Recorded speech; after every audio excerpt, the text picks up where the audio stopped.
남양주시가 하수처리시설 신증설 계획을 다시 원안대로 추진하려 하면서 시간만 낭비했다는 지적이 일고 있습니다.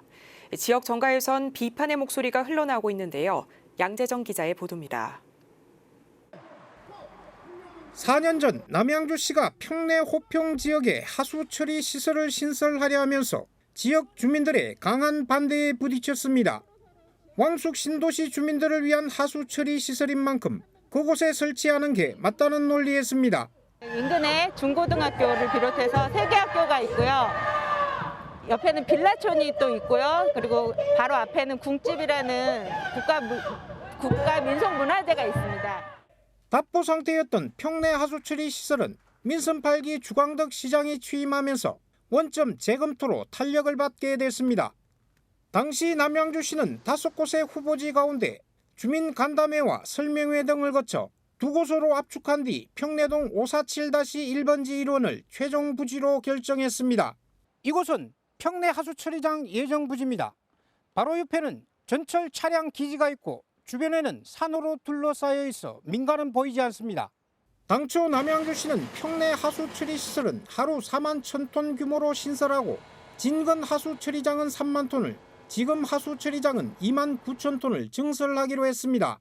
하지만 민자사업은 KDI 공공투자관리센터 피맥의 적정성 검토를 받아야 한다는 이유로 재검토에 들어갔습니다. 당연히 지역 주민들의 거센 반발이 이어졌고 시의회 행정사무조사와 시정조정위원회, 시자체 특정감사 결과에 따라 남양주시는 다시 원안대로 사업을 추진하기로 했습니다. 이 같은 행정처리와 관련해 비판의 목소리가 이어지고 있습니다. 이진환 시의원은 사업 재검토로 혼선을 불러일으키면서 시간만 낭비한 밀실 행정을 지적했습니다. 결국 하수처리장 건설만 1년을 허비함으로써 3기 신도시 입주에 악영향을 좀 끼치게 됐습니다. 어떻게 보면 행정의 무능함이 드러난 것으로 볼 수가 있습니다. 그리고 이 문제가 다시 대두됨으로써 지역 간 민민 갈등이 다시 발생한 것, 그 부분이 상당히 많이 아쉬운 부분입니다.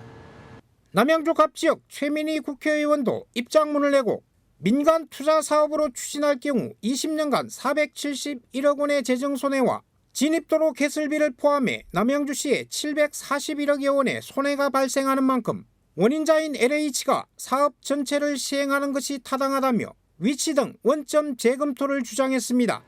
하수처리 시설과 관련해 시간과 혈세 낭비 지적이 일고 있는 가운데 남양주시는 오는 2028년 하반기 준공을 목표로 행정 절차와 보상 등을 진행할 계획이라고 밝혔습니다.